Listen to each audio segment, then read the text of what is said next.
I did once have my tongue pierced for 3 days. I was in college, period. We're getting wild with Roar star Alison Brie. And we've got the stories that define the week on People in 10. I'm Andrea Belke, bringing you everything you need to know about pop culture right now. We've got 10 minutes, so let's dive right in with the first 5. Starting with Jenny from the Block's new rock. I have a really exciting and special story to share. Ben Affleck put a rare green diamond ring on it, while Jennifer Lopez was taking a bubble bath. The pop star details the romantic proposal in her newsletter, saying she was caught totally off guard as Ben took their rekindled romance to the next level. Sources tell People they want to make it work this time around no matter what, and they're content being engaged for now. They, quote, will not rush a wedding. And here come the newlyweds. Brooklyn Beckham and Nicola Peltz tie the knot in front of 600 guests at her parents' Palm Beach estate. The bride was stunning in Valentino and got some love from Brooklyn's parents, Victoria and David Beckham, amid their I-dos. And while it's Splitsville for Ali Wong and Justin Hakuda, and Miley Cyrus's parents, Tish and Billy Ray. Don't tell my heart, my achy breaking heart. Kim Kardashian and Pete Davidson are going strong, even enjoying a late-night snack after last week's The Kardashians' red carpet premiere. And in more posts you've been loving this week, is Britney Spears pregnant with her 3rd child? That's the question fans are asking after a confusing Instagram update about her Maui vacation. The pop princess explains she and her fiancé Sam Asghari thought her recent weight gain was her being food pregnant, but then she says she got an actual pregnancy test, adding, quote, well, I am having a baby. But some followers were left confused by the rest of the post, which went on to hint that the baby is just a result of vacation dining, while some of Brit's famous friends left well wishes in the comments. And Selena Gomez is calling out body shamers on TikTok. I don't care about my weight because people bitch about it anyway. You're too small, you're too big, that doesn't fit, meh. But she's not letting the critics get her down. I am perfect the way I am. You go, girl. American Idol frontrunner Kennedy Anderson's journey on the show has sadly come to an end. The 17-year-old revealed this week she's unable to continue in the competition, citing personal reasons and calling it one of the hardest decisions she's ever made. Moving on to some sad news, as Hollywood mourns comedian Gilbert Gottfried. I just went in and just had fun with it. He's being remembered for his recognizable voice, I can't take it anymore! his boisterous sense of humor, See?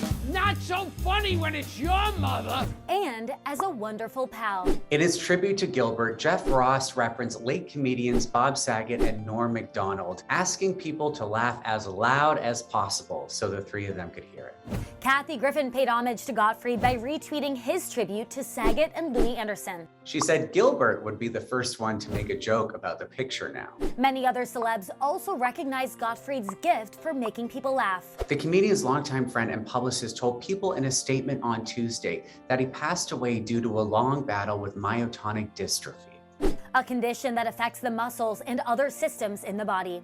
Gottfried is survived by his wife Dara, their 2 children, his sister, and his nephew. Switching gears now, JoJo Siwa was noticeably absent from this week's Kids' Choice Awards, and she's keeping it real about why. The answer is very simple. I wasn't invited. I'm not sure why, but I just didn't get an invite. JoJo was even nominated, so this came as a surprise. She went on to write in her Instagram caption that she didn't want anyone to think it was her choice not to attend. JoJo previously called out Nickelodeon in September, claiming the network was preventing her from performing certain songs on her then upcoming tour. This week's revelation came shortly after the star said goodbye to her signature long hair, and a couple months after she celebrated 1 year since coming out as part of the LGBTQI community. But she's taking the non-invite in stride.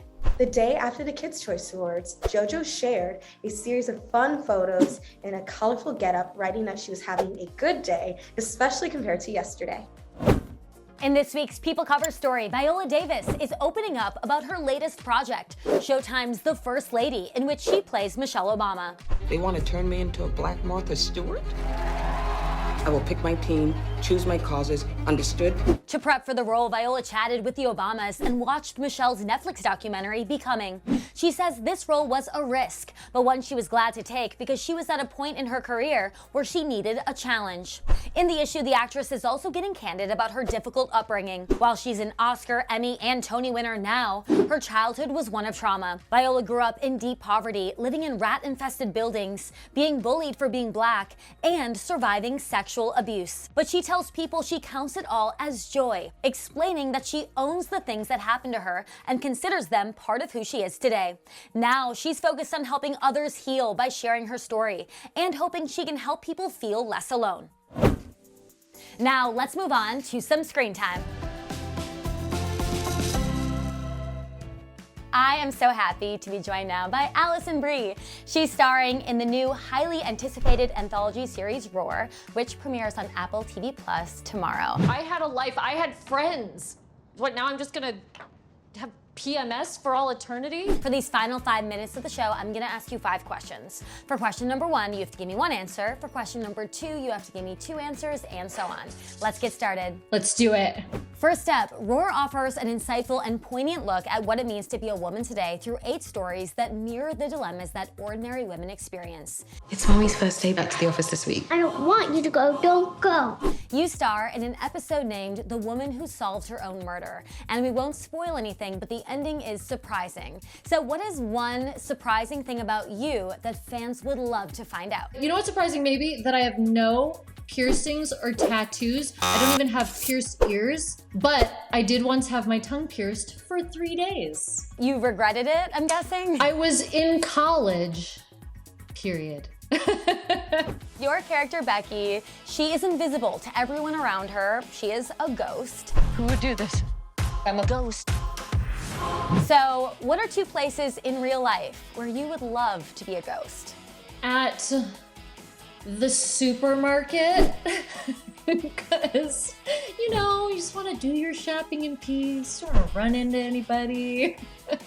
Maybe somewhere that I could like spy on everybody else. The beach. I'm very fair and I wouldn't get sunburnt at the beach if I were a ghost. I don't think.